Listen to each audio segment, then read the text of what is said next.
Eine Premiere bei uns im Kanal. Wir werden zwar oft angefragt, aber hier machen wir es das erste Mal. Dieses Video ist gesponsert von Cyberghost VPN. Dazu gleich mehr. Jetzt erstmal viel Spaß mit dem Podcast mit Rutger Bregman bei On the Way to New Work. Welcome to the OMR Live podcast, the first one we're doing together, Christoph. And our guest today, graduated with a master's degree in history from Utrecht University in 2012. Since 2013, he has been an author for The Correspondent. And his current book, Humankind, A Hopeful History, has already been bought over 1 million times worldwide. In Germany, it has been published under the title Im Grunde gut, eine neue Geschichte der Menschheit. His first book is called Utopia for Realists and How We Can Get There. Both books are among the most important books I have ever read in the last 50 years. That means I'm 57. His appearances at the World Economic Forum in Davos and on the Tucker Carlson show are already legend. But the shocking news is that the man is only 34 years old. When invited to be our guest on episode 300, we got the nicest cancellation ever. Dear Michael, thanks for the request. I'm afraid I have to decline, though I'm about to go on a ridiculously long paternity leave. For more than 5 years, we have been on our way to new work. How can a topic that plays such an important part in our everyday life create more meaning in our lives again? How can we encourage people to draw strength and motivation from their daily work again? What does it mean that people are, in essence, good? And how can we use this to make work something that strengthens people and not weakens them again? We are looking for methods, role models, experiences, tools and ideas that bring us closer to the core of new work. We're continually trying to answer the question of whether everyone can really find and live what they really, really want in their innermost being. You're listening to On the Way to New Work, today with Rutger Bregman. Yeah! It's great to be with you guys. Thanks for having me. Oh, the cancellation, I remember that. It was like, Michael was like, Christoph, read this. Yeah, this was the nicest It was so nice. I think I answered you, okay, we're young, we can wait. If it's 400, 500, 1,000, just give us a sign. So. No, it was 3 months. But, after 2 months, I was like, can this be over? So, Rutger, you are a very special guest for me. I've told you before, and for Christoph as well. And but we ask you the same question we're asking every of our guests, and it's the question of the questions. How did you become the person you are today? So I think it was a combination of sheer luck and ambition, I think. So around the age of 21, 22, something clicked in my head. I used to be a very, very lazy student. I had chosen to study history because I thought it would be the easiest. And my plan for the future was just to be a history teacher, something like that in a high school. I thought that would be fun. And it was when I met other students at the student society I'd become a member of that, I suddenly became so much more curious about the world. My friends took me along to, plays or lectures, etc. And I learned that there's just so much to learn, basically. And I became obsessed with knowing as much as possible about philosophy, about anthropology, about history, about psychology, you name it. So that was a really important intellectual awakening moment. And I think shortly thereafter, I decided, okay, I want to become a writer. I had no idea what I was going to write about, but that ambition came first. And then after that, I can tell you about the moments of pure coincidence and luck. I published a book, the first book, actually, Utopia for Realists in the Netherlands, and it wasn't very successful. We sold, 2,000 or 3,000 copies or something like that. And we had translated into English because we thought, well, this is relevant for a bigger audience. And it was a disaster. We had used Amazon Create Space. Maybe you know the tool. Yeah. It's usually what desperate authors use if they can't find a publisher. And we published it, and nothing happened. No reviews. It wasn't even available in bookstores or anything like that. I had one op-ed in The Guardian, and no one read it. So that was in 2016, and then my Dutch publisher said, okay, maybe we've got to try something else. Let's try and find a literary agent. And this was just a Monday before the start of the Frankfurt Book Fair, the big international book fair. It would start on Thursday or Friday or something like that. And she managed to find a literary agent on Wednesday. And the literary agent was like, what's this? This is a, really nicely translated book. And it had already been blurbed by people like Steven Pinker, etc. I just approached them on my own, just sent them an email. It turns out that, there are a lot of nice people out there who do respond if they like the content that they receive. This was like Wednesday or Thursday, and they said, "Okay, we got to start pitching this," and they started sending it around to publishers, and then very quickly, an American publisher called Little Brown had a big offer, and then it was crazy. Like on the Monday, I had a completely filled book that was only published in Dutch, and a week later, it was about to be published in more than 20 languages. Oh, you're kidding! So that was really bizarre. Christoph, that's what we have to do. So yeah, that's. I mean, these are pure coincidences, right? Yeah. And obviously, it helps if the book has some value. But there are a lot of great books out there that don't get the attention they deserve. Yeah, but I think it's a very, very nice step into this first book. In the German edition, the subtitle reads, "The time is right for the 15-hour week, open borders, and a universal basic income." So that's among the... And when I had this in hand for the first time, I said, wow, I love the title. And maybe we start with this central thesis of your book. So why 15 hours work week? Why open borders? And why universal basic income? And just to add that, how did you come to the idea of the book? Because you started becoming this history student and going to that. How did it come to that? You said, I'm going to write about something like that. Sure, yeah. So maybe we start with this. You told me the story before. That's why I did not ask it. Thank you. It was perfect. So initially, when I started to become more curious, etc., one of the other plans was to try and become an academic, right? Become a professor. And so I did a research master's at Utrecht University. I went abroad to UCLA in Los Angeles to study for a couple of months. And that was really the plan. And at the time, I think, again, this is pure coincidence. I was studying with a professor called Russell Jacoby, and he was doing a lot of work on utopian thinking. Right? What would the perfect world look like? And what's very striking about, well, maybe it's already changed right now, but at least 10 years ago, utopian thinking had gone completely out of fashion. I thought that the biggest problem with my generation was not that we didn't have it good, but that we didn't have an idea of what was going to be the next big thing, right? Usually when people say the next big thing, they think of technology, right? The new iPhone or something like that. But the really exciting next big things are social innovations, right? Or milestones of civilizations, the end of slavery, democracy, equal rights for men and women. And so I wanted to write a book, or I became more interested in this kind of utopian thinking. But then, while being in academia, I realized more and more that that's not the place I wanted to be. Because academics, they become so specialized these days. They know everything about their, this tiny little question, tiny part of the puzzle. And I just wanted to zoom out and ask the bigger questions, and I didn't want to wait until I was 57 or something like that. I had to be 57 to publish the first book. Well, there you go. And I guess I was very impatient. That's how I came on the topic of utopian thinking. And then I just started to wonder, what could be some of the next big milestones, right? What could be some of the things that the historians of the future will say about, that's very weird that people did that, right? So in terms of work, for example, maybe they'll say, people were sitting in these weird places called offices, and they were sending reports no one is ever going to read, and sending emails to people they didn't like, and they called it work, and it was some kind of a religion because almost everyone participated in it. But why was that, right?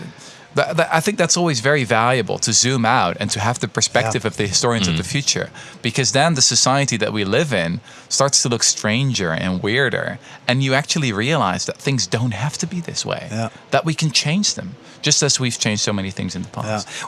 Before we enter into the topics, we had one guest, an INSEAD professor and psychiatrist. His name is Manfred Ketz de Vries, and he told us, whenever I write a book, I don't write a book. I write articles. I write papers. I just write small things. And after a certain period of time, I can see, wow, you could put this and this and this together and you can create a book. And when we started to talk in front of this nice bus, you told me that you tested many of your ideas in the correspondent first before you then publish it as a book. Yes, correct. So this was one of my other lucky moments in my career.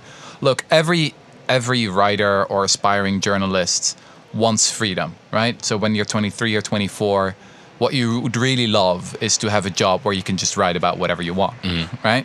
But most don't get it. Most have to, first work for, 20 or 30 years at a newspaper before they're finally allowed to be an editor at large or something like that. And I was just incredibly lucky. I had worked for 1 year at a traditional Dutch newspaper called the Volkskrant. It's a little bit like, what would I compare it to? In Germany, I don't know. It's like Süddeutsche? Süddeutsche, yeah, probably. Yeah, like the Guardian or something like that. I had learned a lot there, but I was also quite frustrated because I wanted to write about things like, for example, basic income. I got very interested in that in my, in my spare time while I was, when I was able to do some research on my own. And I thought people should be talking about this. It's the solution to so many of our challenges today. But back then, you'll remember in 2012, 2013, no one was talking about basic income. It was a completely forgotten idea. So I pitched the idea to my editor and they said, well, this is not newsworthy. Is anyone talking about this?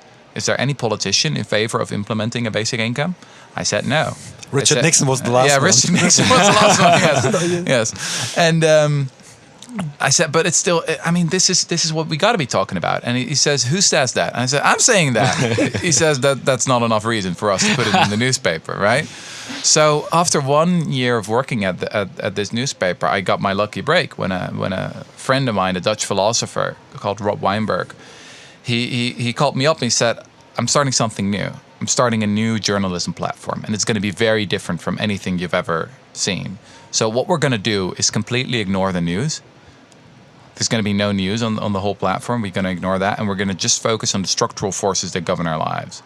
And what I'm proposing to you is that you'll accept, a position at our organization. And what I want from you is 1 essay a month on something that excites you, that you think is important, and we'll give you a basic income, and that's it. Wow. And again, this is pure sheer luck, right? But that was, for me, it was perfect. So ever since, I've been working at the Correspondent, still today. It's the way I've started to work, actually, that the Correspondent is my little laboratory in the Netherlands where I test out all my ideas on a Dutch audience. I publish all the chapters as separate essays on the platform first.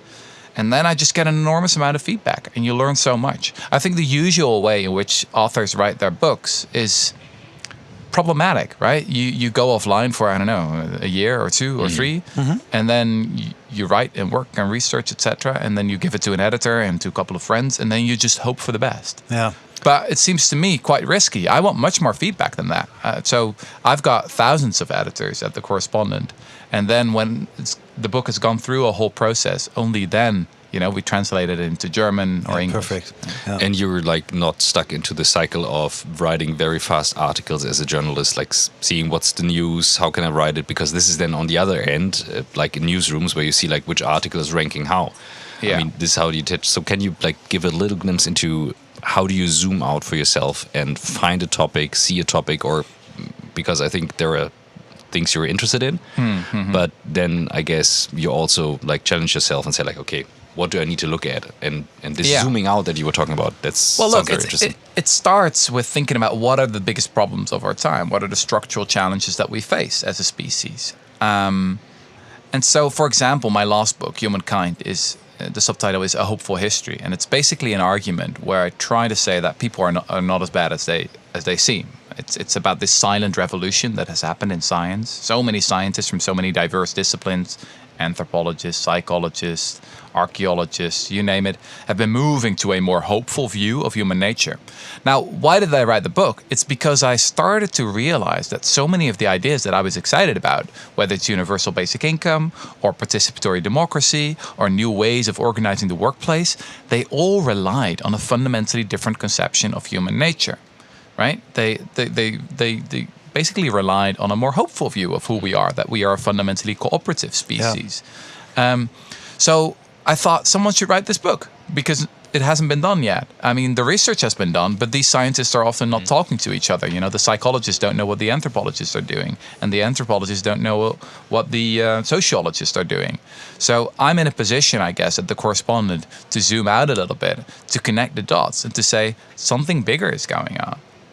So let's do a change here, because it's very funny that we started to talk about your first book, but we're now within your second book, and I always recommend to read first your second book and then the first. So let's switch it, and we start with Humankind. And I would love to start with a quote, Yuval Noah Harari.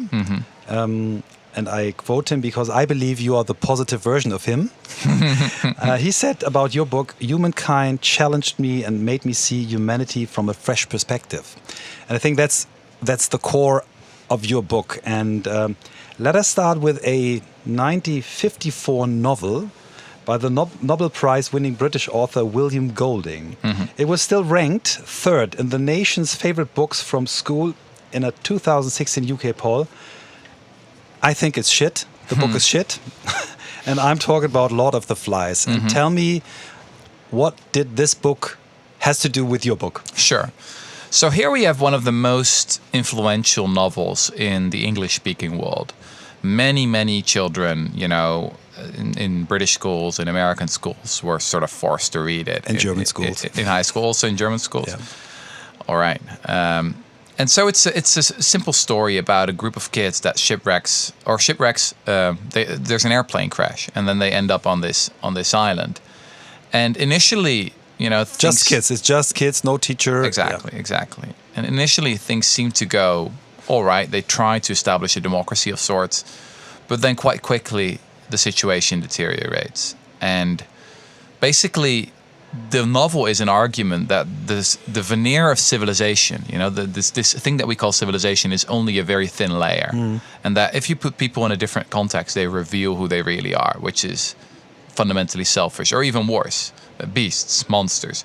So at the end of the novel, 3 of the kids are dead, and they've turned into, you know, savages, basically. It's an extraordinary popular novel that is just an expression of what one scientist calls veneer theory. This idea that civilization is just a thin layer. And Humankind is one big argument against veneer theory. I'm trying to show that is actually wrong, that crises tend to bring out the best in people. Now, I obviously had to do something with Lord of the Flies, right?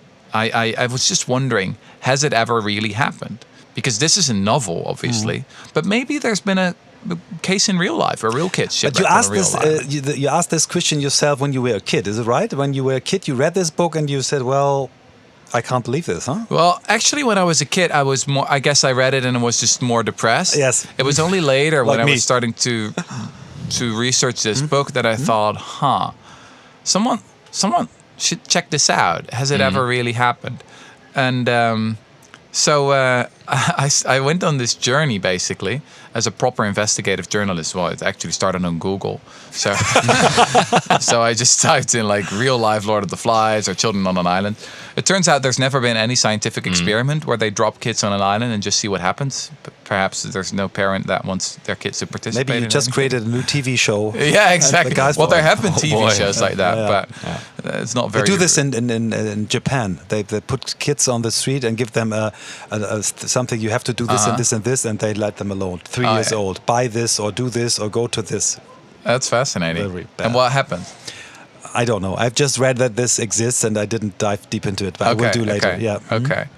Well, I mean, I think kids are often much more autonomous than we give them credit for. So, and this is actually the one of the points of the real life Lord of the Flies story, because at some point I stumbled upon some obscure blog where I found this story that supposedly in 1965 there were 6 kids on an island group called Tonga in the Pacific Ocean, who were just fed up with school. They were students of a boarding school, and they didn't like the food, they didn't like the classes, they thought it was boring, and they said, you know what, we're going to go on an adventure. They borrowed a boat. I'm not sure if the owner knew about it, but anyway, they borrowed a boat, and they thought, let's sail to New Zealand or something like that. Already the first night, they ended up in a storm, and the ship was wrecked, and they drifted for 8 days. with very little water, but managed to survive. And then they shipwrecked on this small island called Ata, a volcanic island in the middle of the Pacific Ocean. And the extraordinary fact is that these 6 kids, the youngest was 13 years old, the oldest was 16 years old, they managed to survive for 15 months, for more than a year. And how did they survive? Well, it was a matter of what scientists call survival of the friendliest. So they stayed friends the whole time, and they cooperated extraordinarily well. When they were found, not really rescued, more like found, they were doing pretty well, actually. They had established a farm. They had their own gym with sort of curious weights. They had a badminton court. I mean, they were bored shitless, don't get me wrong, and they really wanted to leave the island. But they had done pretty well by surviving and by working together. I'm not saying that this is a scientific experiment or anything. The only thing that I'm trying to say in that chapter is if millions of children around the globe have to read Lord of the Flies, which is fiction, then perhaps we also got to tell them about the one time in all of world history where real kids shipwrecked on a real island, because that story is a very different story. Yeah, I love this, and you had me into your book with this story, and maybe we stay in this book a little bit longer, and you can tell us a bit about other things you found out. So the story that enemy soldiers who celebrated Christmas together during the First World War, or the observation that a large part of the guns in the war were never fired. So they had so many examples. Maybe you tell some of them, because I think it's so fascinating, and it really, in a time like this where Ukraine is under attack of Russia, where you believe, well, people are bad, your message is so strong and so important. Yes. So look, I'm obviously not denying that evil exists. No. On the one hand, we're one of the friendliest species in the animal kingdom. And as I said, evolutionary biologists literally talk today about survival of the friendliest, which means that for millennia, it was actually the friendliest among us who had the most kids and had the biggest chance of passing on their genes to the next generation, because friendliness was an adaptive trait. Right? It helped you to survive in a very tough environment like the Ice Age. Your friends were your insurance policy.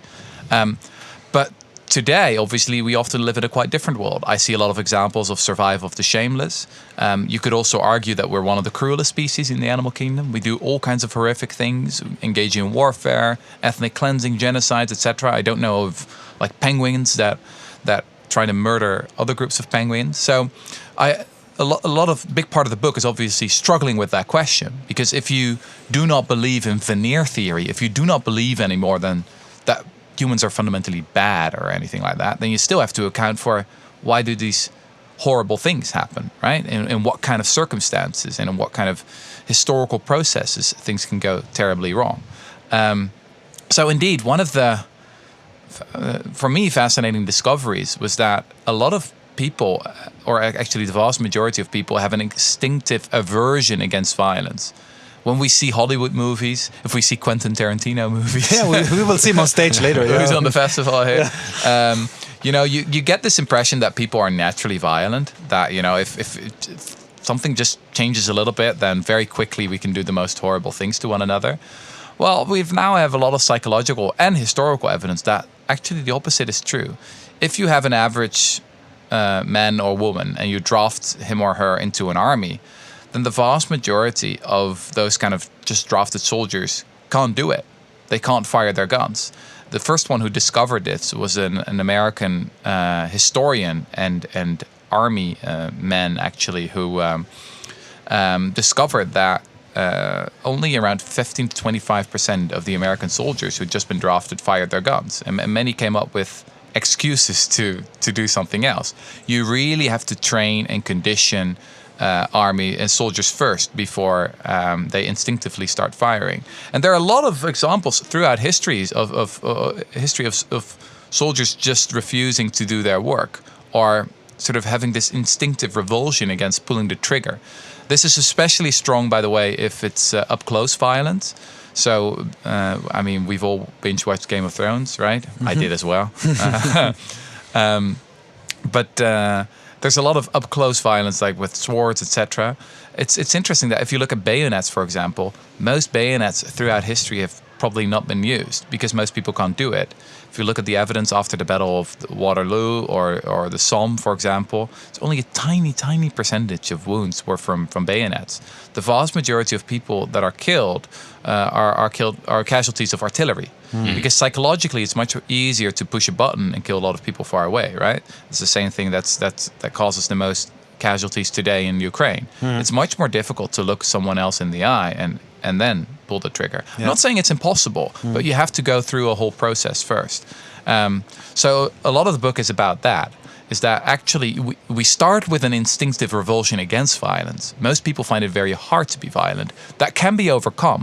And we got to try and understand what those circumstances are. But it's not true that we are just instinctive killer apes or anything like that.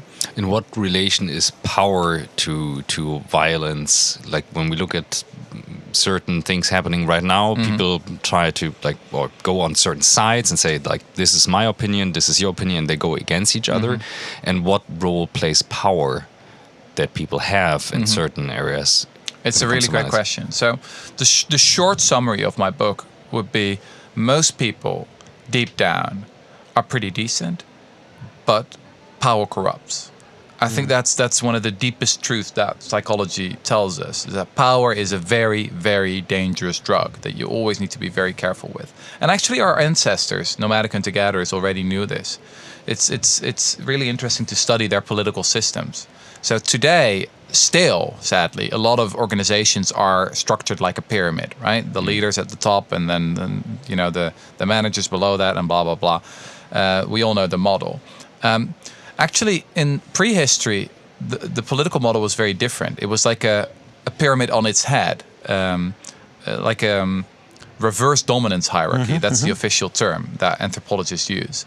So basically, the group controlled the leaders. And if you were a leader, it was incredibly important to be humble.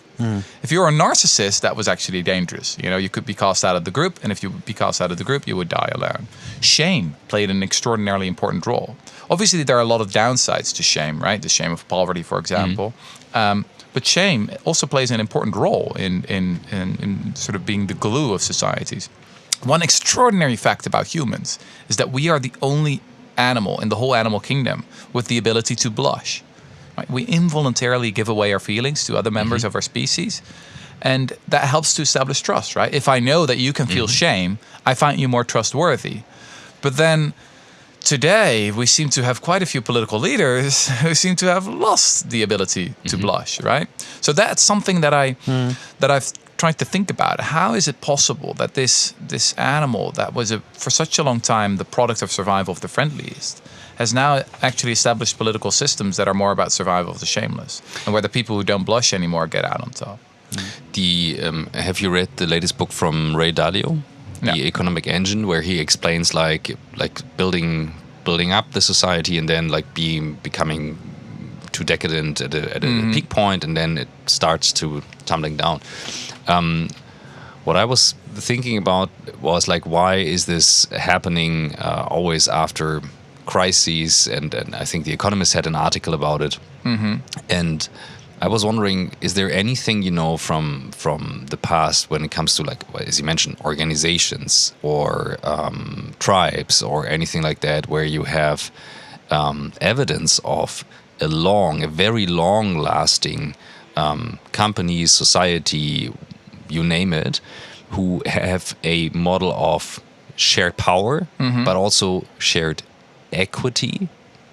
This tax topic you were mentioning, stuff like that, because my feeling is there must be a very simple question underneath. And sure.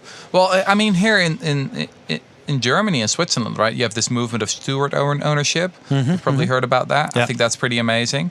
And I think that deserves much more attention also in the rest of the world. In my book, I've got one chapter about one of the most successful healthcare organizations in Europe, or maybe even the world. It started in 2006 with basically 2 small teams of nurses, self-directed teams. And at the time, that was basically what they were doing was illegal, because they had just introduced market forces. I'm using air quotes here, market forces in healthcare. It's very hard to make healthcare into a market, but they were trying to do it anyway. And the founder is a man named Jos de Blok. If you ever can get him for the podcast, you should do so. We're trying this since years because Buurtzorg is one of the examples in the New Work movement. You know Frederic Laloux, Reinventing Organizations? Yes. He was on our podcast. Oh, really? It's his main example. Yeah. Well, but it's nice to have the story from you as one who lived. Well, Jos is a good friend of mine. Oh, wow. Yes. Maybe you give us an introduction. I'll gladly do that. He has this lovely stone cold English. Oh, wow. So that would be great. But maybe his German is actually better than mine. He probably speaks German. I mean, he lives close to the border. Okay. A lot of people in the east of the Netherlands, and he's a little bit older. You know, I'm a victim of the Dutch educational system. I will do a week babysitter for your daughter. Okay? If you do this. Terrific. I'll hold you to that. Okay. But so this is an extraordinary organization that started relatively small, but now has like 15,000 employees, all self-directed teams, no management. The teams decide for themselves who they want to hire as additional colleagues, what kind of additional education they need, blah, blah, blah. It's really amazing. It's also an answer to, sometimes people ask, Rutger, this view of humankind, that works on a small scale, but surely you can't scale it up, right? Well, look at Buurtzorg. 15,000 employees. Has been voted employer of the year in the Netherlands for 5 times in a row or something like that. And they deliver a higher cost-effective, cost-efficient. Exactly. It's cheaper. Yeah. That's the whole point. Yeah. So, Okay. like Jos de Blok, the founder, he's a walking fuck you, basically, to management in healthcare. I know. Walking fuck you. Yeah. I love this. This will be the quote of the day. No, but other managers, I know they're very frustrated by the existence of Buurtzorg because the fact that it exists basically means that they're unnecessary, right? We can deliver a higher quality healthcare at cheaper cost without all the nonsense, right? Yeah. So that's for me an incredibly inspiring example. And if he's able to do it in healthcare, then surely you should be able to do it in education as well, and probably other domains of work as well. This is the organizational part. What about the owner part and equity part, which is usually something people don't want to talk about because they discuss and say, like, I own the company, so I make the decisions, or like, there's where the money goes, and this is how capitalism works. But what about that part? Yeah, that's a good question. So as I said, I like this model of steward ownership, where especially when you're still early in your career, it's easier to make the big decisions. Yeah. So beginnings are special, right? Usually, I don't want to insult you, but usually... Do it. People don't really change their opinions anymore after they've turned 30 years old. You really got to get them when they're young. You know, between 18, 25, maybe up until 30, that's when the most important decisions are made. And so the same is true for founders. It's really, for the Correspondent as well, the journalism platform that I'm working for, what was so important was the founding constitution, where we decided to be, basically a non-profit and invest all the revenue from our journalism and books into more journalism. I mean, the book has been quite a bestseller, and it's very rewarding now to see all of that being reinvested in new journalism. If we hadn't sort of bound our heads before that, it would maybe have been more difficult. So I think it's very important for people early in their career to think hard about what are your values, or if you start a company, is what is the founding constitution of your company? Yeah. Because it's much more difficult to change it after 5 or 10 years. Is it purpose driven or is it money driven? No? Exactly. Yeah. What is basically, and I'm quite excited that I think that young people today are much more morally ambitious than even I was 10 years ago. Yeah. I recently visited my old student society in Utrecht, in the center of the Netherlands.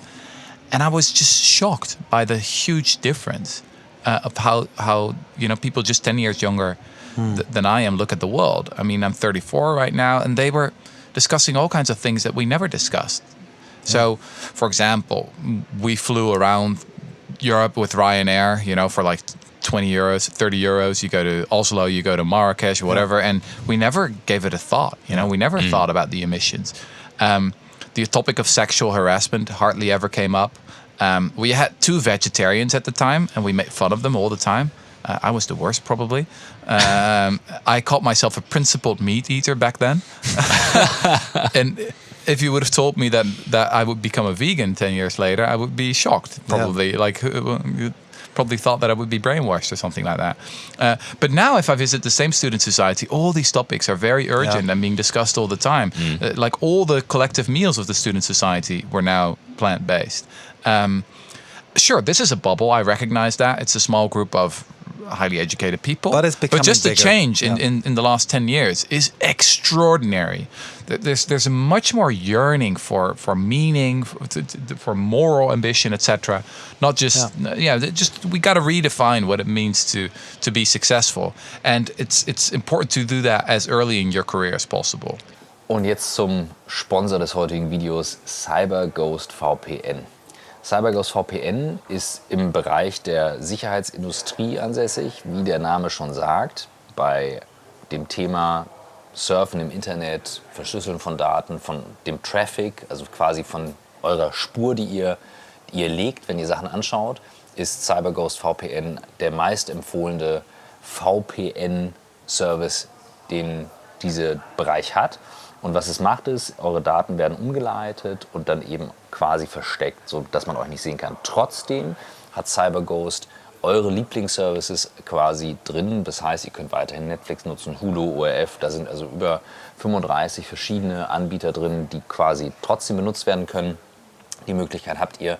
Und das Entscheidende ist eben, dass es keine Logs gibt. Es gibt eine strikte No-Log-Policy bei Cyberghost. Das heißt, es ist wirklich komplett nur für euch, was ihr online macht. Schaut euch das unbedingt an, kann ich nur sehr empfehlen. Ihr könnt also trotzdem weiterhin dieses YouTube-Video schauen mit Cyberghost. Ladet es euch mal runter. Es gibt es für Mac, iOS, Android, im App Store, auf allen möglichen Anwendungen und Plattformen. Wenn ihr Abonnent seid, gibt es die Möglichkeit, 7 verschiedene Geräte zu schützen. Und mit dem Link cyberghostvpn.com/OTWTNW habt ihr die Möglichkeit, 84% Rabatt auf den 3-Jahresplan zu bekommen. Das sind dann 1,94 € pro Monat und nochmal 4 Monate kostenlos on top bei einer 45-Tage-Geld-Zurück-Garantie. Es gibt also wenig Gründe, es nicht zumindest mal auszuprobieren. Macht das Online-Surfen sicherer. Cyberghost VPN. Unbedingt ausprobieren. Jetzt geht's weiter mit Rutger. You mentioned that this was very, very dangerous for the narcissist leader because they were like forced out of the group and be on their own. I mean, we are a very social species, so we need each other. So when you mention this now and you have peer groups and we belong to a certain group because we say we believe in that, that's a good topic. But this also brings us to these sides that we were talking about. As you mentioned, you were a principal meat eater back then. You now have people saying, like, I'm a principal in this, I'm doing this, very dogmatic. How do we get back to the track of reintegrating maybe also a narcissist, like putting him on a different track and not forcing him out of the group, building a new group, but like pushing him in a certain direction and kind of like hit the brakes, slow down, whatever people do. You know what I mean? Well, look, it depends on the moment in history that you are. So sometimes you need polarization. Sometimes that's simply necessary. I've been studying the history of abolitionism in the 18th century for the last year for a new book. The movement against the slave trade first and then slavery. One of the things that astounded me is that actually the only successful abolitionist movement was in Britain, in the UK. The Netherlands didn't really have an abolitionist movement. It was basically forced by the British to abandon the slave trade. France had a very small movement, quite ineffective. Spain had nothing. Portugal had nothing. The main work about abolitionism in Portugal is called The Sound of Silence. Well, that says it all. Never heard of this. But in Britain, there was a quite broad movement at some point in the late 18th century against the slave trade. And these people were being ridiculed, they were being threatened, they were being insulted, they had to fear for their lives sometimes. They were polarizing a lot. And so they had to build their bubbles, basically, of like-minded people. And that is sometimes, if you're early in a movement, that is exactly what you got to do. So I don't blame, say, the vegans for trying to build a movement and trying to, spread knowledge, etc., etc. But at some point, you got to break out of that and you got to become bigger, right? Sometimes there are all these discussions about what is the right kind of activism. Do you need to throw stones at the riot police? Or do you need to be an academic and write in academic jargon? Or do you need to be like a more popular and accessible writer? Do you need to be a lobbyist? And it's a pointless discussion because we need all of these people, right? At different points, at different moments in a movement, there are different roles to play. And I guess you just got to ask for yourself, what are my fundamental values and ideals, and especially where can I push myself a little bit? Because if it doesn't hurt, it's probably not all that impressive or valuable anyway, right? So I'm about to do this speech on the stage, and I think my first question will be, are you against slavery? Probably everyone will say, yes, I'm against slavery. But then the second question will be, would you have been an abolitionist in the 18th century? And the honest answer is, well, probably not. The vast majority of us wouldn't have been. And then the third question is who are the abolitionists of the 21st century? Because surely we are doing some things today that the historians of the future will be horrified by. Absolutely, yeah. And are we just participating in that? Do we know about it while it's going on, and we're like, I don't want to make anyone uncomfortable? So yeah, that's sort of the question you got to ask yourself. Yeah, because it's like really hard to see like when you're in the middle of it. I mean, in the Second World War, when you look at it, you think like this was one thing happening, and then when you look at the dates when the battles were happening, you see how spread it is, and then how it intensifies in the end. And this really astounded me, saying like, okay, this is not like one thing taking place. It's like a whole phase. I was reading the letters from my grandpa. He was 23 back then, and writing back home.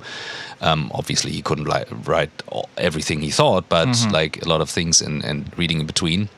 And I was like thinking, it's really hard to overlook these things right now and to actually, as you said, be curious about like what is my ambition and my opinion about it.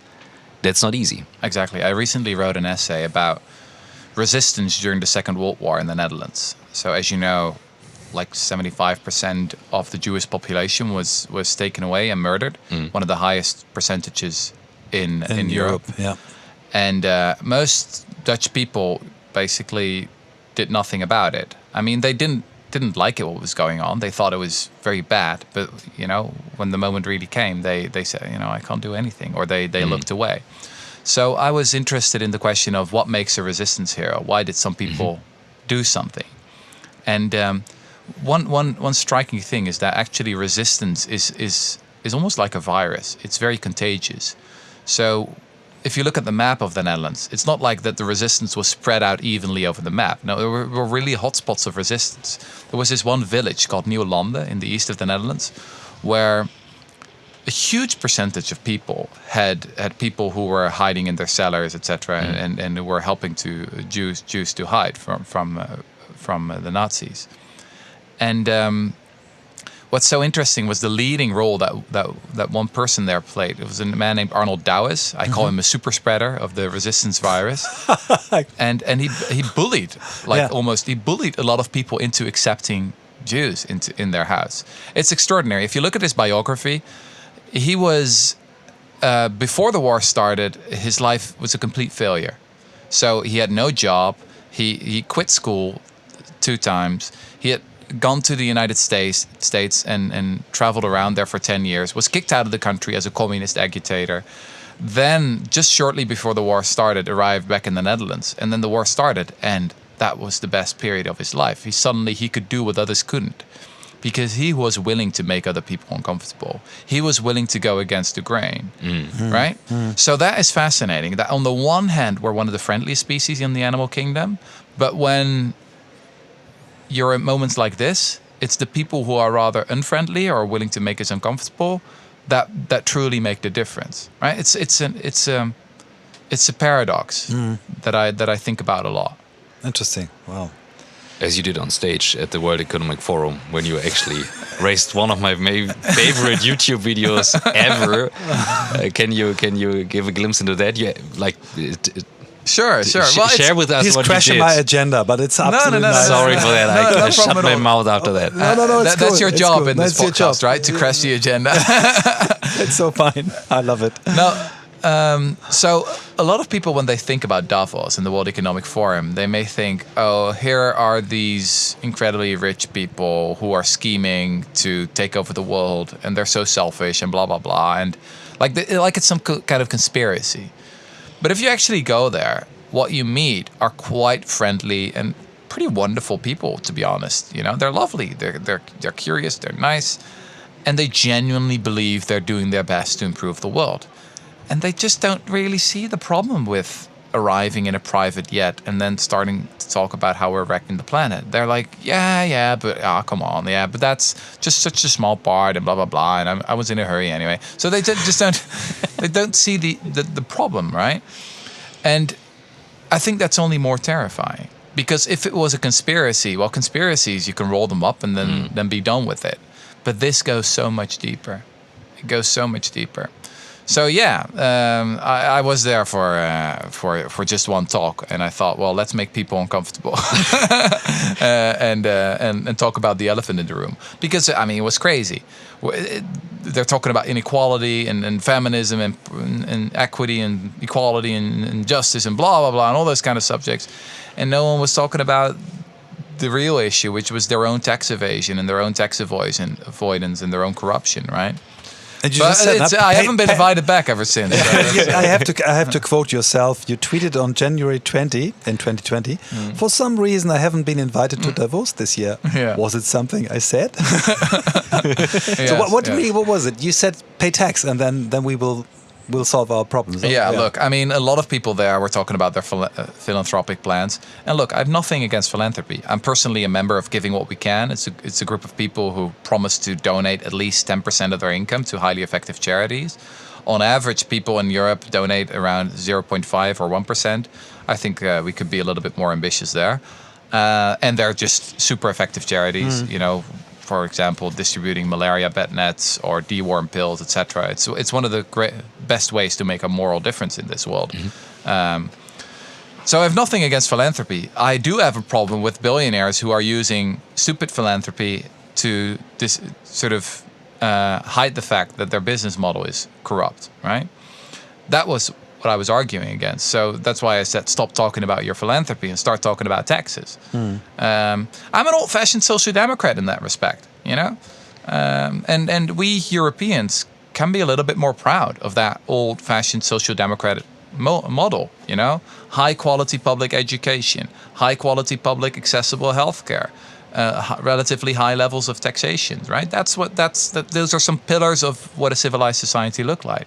I think we can move beyond that and also introduce a universal basic income, for example. But we can be sometimes a little bit more proud of our European civilization. Yeah. Also, by the way, in the fight against climate change, I think Europe is leading the way for the rest of the world. Thank you for giving me the chance to come back to the agenda again. Sure. So I love it. That's why I'm doing this with Christoph, because I'm the boring guy who's reading all the books and having an agenda, and he's asking some questions where I always think, wow, where did this come from? But I'm happy that he's doing so. Let's go to the basic income, because this is one central part of your first book, and you have some experiments, and I remember the one with homeless people in London, and I remember the Richard Nixon story. Maybe you can tell us a little bit about those two examples. Sure. So in 2009, there was a small organization in the center of London that was working with homeless people, and they had tried a lot with a small group of chronically homeless people. You know, some of them had been living on the streets for more than 40 years. The real tough cases, yeah. Yes. Yeah. And they said, you know, we've tried everything at this point. Why not try something radical? Let's just give them money. £3,000, no strings attached. And they were free to decide for themselves how they wanted to spend the money. You know, a lot of people at the organization thought, well, this is crazy, but well, let's just try it. I mean, we've tried everything. And homelessness is an incredibly expensive problem, right? Like, especially the chronic cases.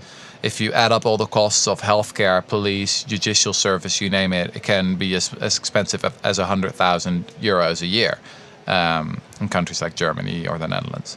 For each person. Exactly, Yeah. exactly. So I always say that things like poverty and homeless, they're just too expensive. We can't afford them, and that's why we need to eradicate them.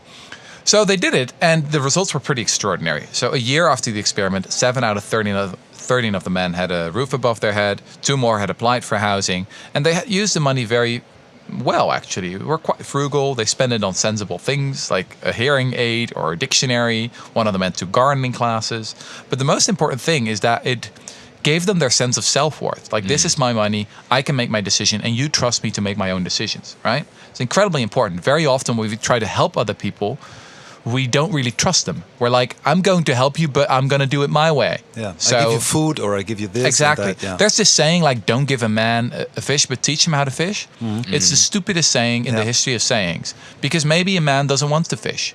Maybe the man is a vegetarian, doesn't like fish, right? Maybe there are already a lot of fishers out there, you know, and it's actually a very bad market to enter. Maybe the man has got a much better idea, right?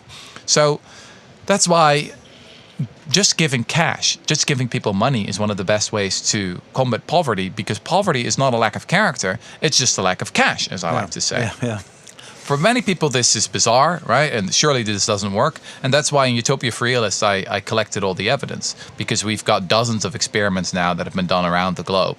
And the London experiment is just a small one. But there have been much bigger experiments where they just gave poor people, homeless people cash, and it was much more efficient, actually. And in the end, and this is the most interesting thing, it saved money. Yeah. So I've got one final story here, because it's sometimes wonderful to see what a book can do. There was an older woman who read my book in the Netherlands, and she gave it to her son, who read my book during a plane flight when he was going to Vancouver. He worked there. And he gave it to another friend named Claire Williams in Vancouver, and she read the book and thought, I'm stuck now at this. I think she was working for some insurance company or something like that, and she didn't really like it. She said, okay, I'm going to quit my job. You know, it's the biggest compliment you can get when people read your book and they quit their jobs. So we had some already. Yes, that's terrific. So she quit her job and she started the first like big, large-scale research into giving homeless people cash. Wow. So they've done this experiment with now, I think, 200 homeless people in Vancouver. And one of their extraordinary findings is that it actually saves money. So it is literally free money, because these men that receive the money, you have much less healthcare costs and police costs, etc., etc. So the investment pays for itself in the long run. And that's just one of the things that for me as an author is really gratifying. I'm just trying to spread the ideas, but it's people like Claire who really put it in practice. They're the real heroes. Yeah, cool. So I think we should then talk about Richard Nixon. Christoph has a friend who was an assistant, personal assistant to not to Nixon, but to Gerald Ford. Oh, really? And he was in the room when Nixon quit. So we already had Nixon within our podcast. This episode was genius. But maybe you tell the story why Richard Nixon was the one who. Sure. Was shortly before introducing. But because people don't believe it when you say that. Yeah. For me, one of the main lessons of history is that things can be different. There's nothing inevitable about the way we've structured our society and economy right now. So a lot of people say, oh, basic income, that will never happen. That sounds like a crazy utopian idea. Well, actually, it's become much more in fashion in the last 10 years. In 2013, it was pretty much forgotten. Now, a lot of politicians and policymakers have started to talk about it. And what I also like to point out is that in the 60s, at the end of the 60s, almost everyone in the United States believed that some form of basic income was going to be passed. The Democrats were in favor, the Republicans were in favor, and Richard Nixon thought, okay, let's do it. If everyone wants this, let me be the president that makes history. So it almost got through Congress. It got through the House of Representatives. It was only stuck in the Senate because the Democrats, they liked the proposal, but they wanted a higher basic income. And that's why they voted against it, because they thought, there will be another version that comes along. And there was also one sort of tragic thing that happened. There were huge basic income experiments at the time in the US, in places like Seattle, for example.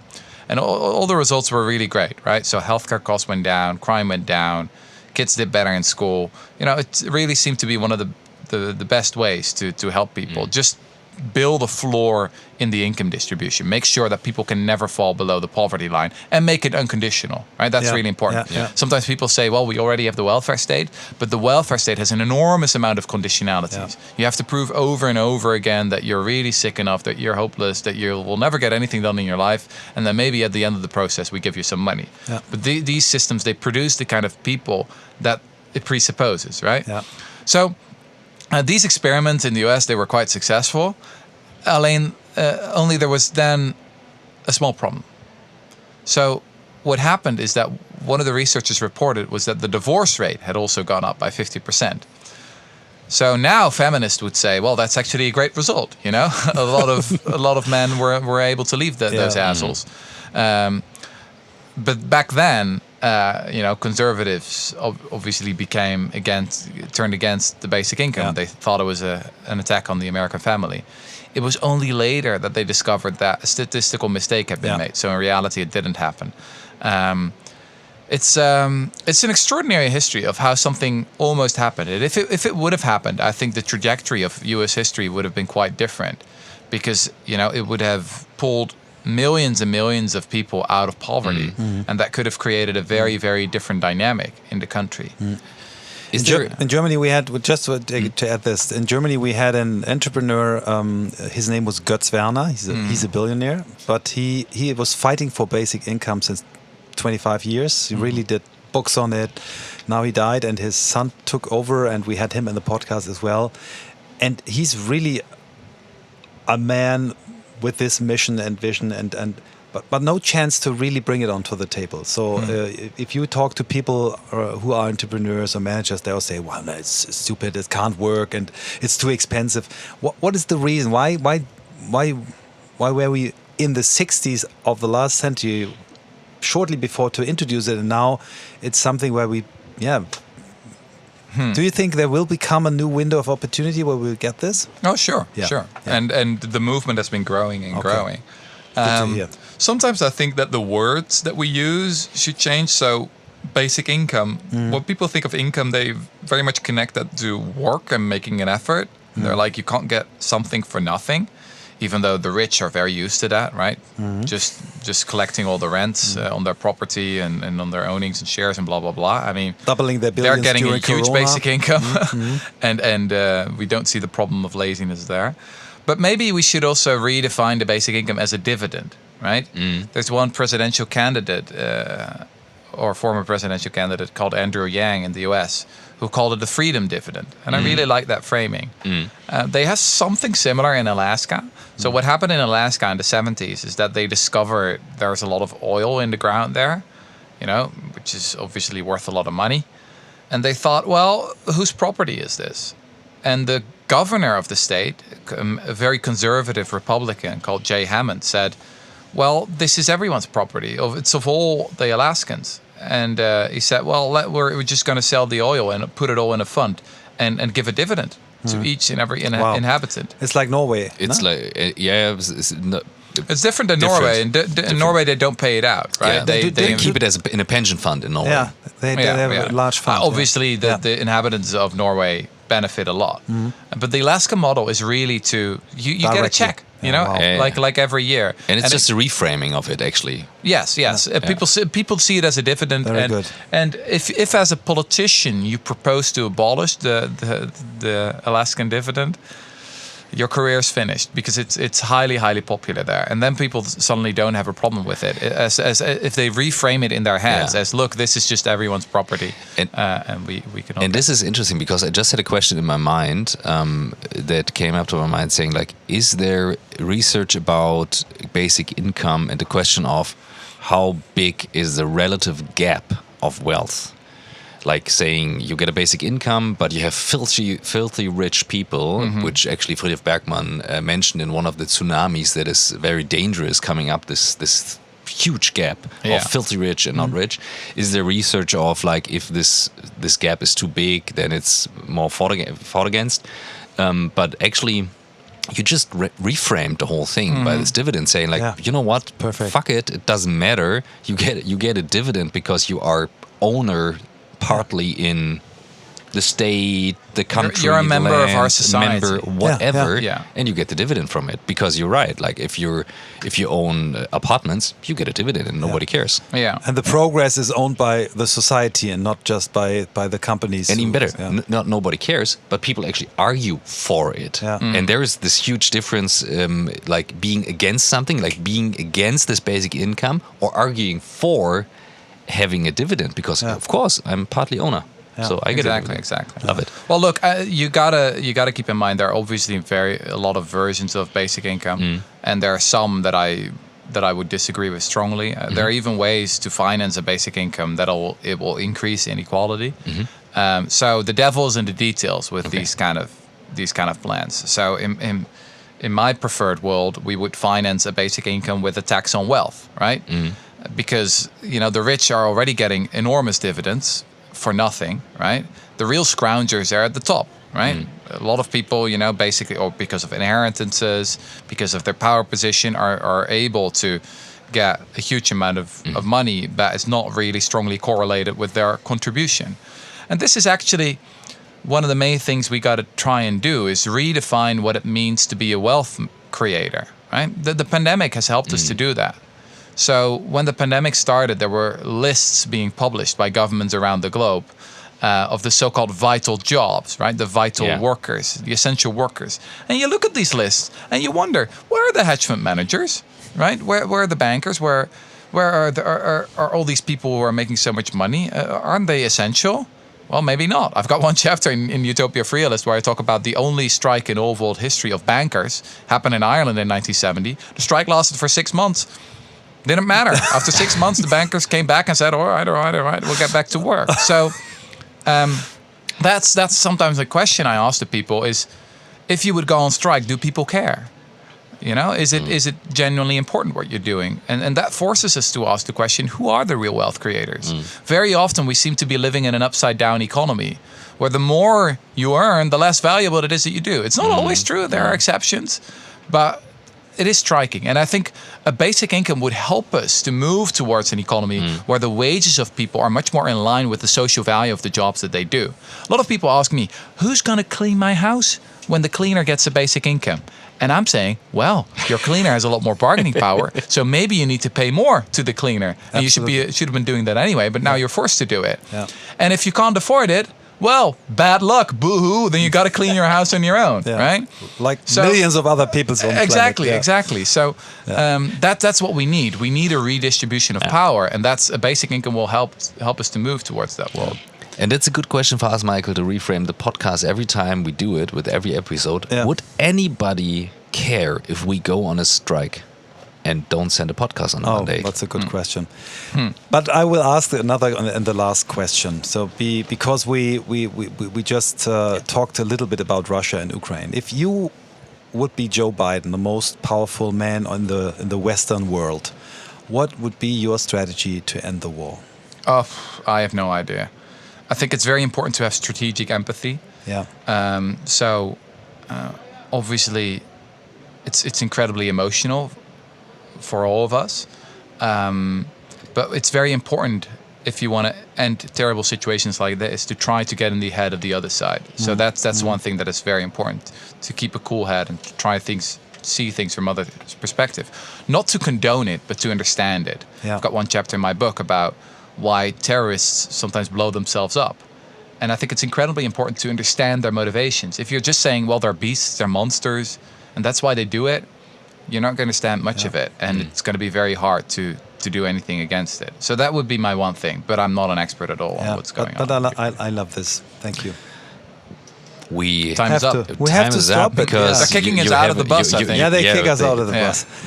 Rutger, this was the highlight for me, and I'm so thankful that we finally had the chance to talk to you. I would love to invite you in a couple of months or year again to talk about your latest work you're on, and I'm happy to be there for your kids for a week.